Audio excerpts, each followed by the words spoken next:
Good morning. কেমন আছো তোমরা সবাই? তোমরা হয়তো অনেকেই জানো, আবার অনেকে জানো না যে আমরা নর্থ বেঙ্গলে থাকি। হ্যাঁ, তোমরা কি জানো যে আমরা এমন একটা জায়গায় বসবাস করি, চারিপাশে পাহাড় আর মাঝখানে সমতল জায়গা, সেটাই হচ্ছিল কোচবিহার। হ্যাঁ, আমরা এত সুন্দর জায়গাতেই থাকি। শহরের কোলাহল থেকে দূরে হাঁটতে এসেছিলাম একটু গ্রাম বাংলার দিকে, মানে একটু মধ্যগ্রামে হাঁটতেই এসেছিলাম। তো ভাবলাম এত সুন্দর দৃশ্য যারা শহরে থাকো তারা তো কখনোই দেখতে পারো না, তাই ভাবলাম এত সবুজ সবুজ দৃশ্যগুলো তোমাদের সাথে একটু শেয়ার করি। দেখো জায়গাটা কি সুন্দর।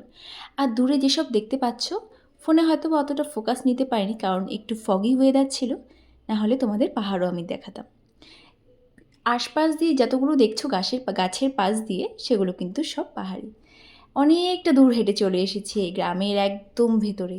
এখানে একটু রেস্ট নিয়ে আবার বাড়ি ফিরে যেতে হবে। এই যে এখন বাড়ি ফেরার পালা। তোমরা কি জানো, যে কোনো খারাপ থেকে খারাপ সিচুয়েশনের ওষুধ হলো ঘোরা। ধরে নাও তোমার মনটা খুব খারাপ, তুমি একটা কোনো জায়গার থেকে ঘুরে আসলে দেখবে তোমার মনটা খুব ভালো হয়ে যাবে। সন্ধ্যাবেলায় বাড়িতে এসে পাস্তা বানাচ্ছিলাম। দিদির আবার ডিমান্ড আমার হাতে পাস্তা খাবে, এগ পাস্তা। তো পাস্তাটাই বানিয়ে দিয়েছিলাম। পাস্তা, চা সন্ধ্যার মেনু ছিল। সেগুলো খেয়ে বসেছিলাম অল্প এডিটিং করে রাতের ডিনারটা সেরে ফেলি।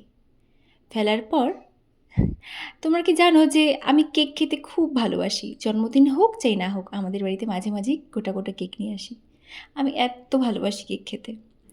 তো রাতের ডিনার করার পরে একটা সুন্দর কেক কেটে খেয়ে তারপর আমি আমার ঘুম দিতে যাই। তোমরা হয়তো অনেকেই জানো না যে আমাদের আরেকটা চ্যানেল আছে ফানি ভিডিওর। সেটার চ্যানেলের নাম হলো রিয়া প্রিয়া। সেখানে 3.5 লাখের মতন সাবস্ক্রাইবার আছে। যারা যারা তোমরা আমার ব্লগ ভিডিও দেখছো, যারা জানো না তারা ওই চ্যানেলটাকে সাবস্ক্রাইব করে দিও আর আমাদের পাশে থেকো। পাশে থাকলে এরকম সুন্দর সুন্দর ভিডিও আমি তোমাদের সাথে শেয়ার করে যাব।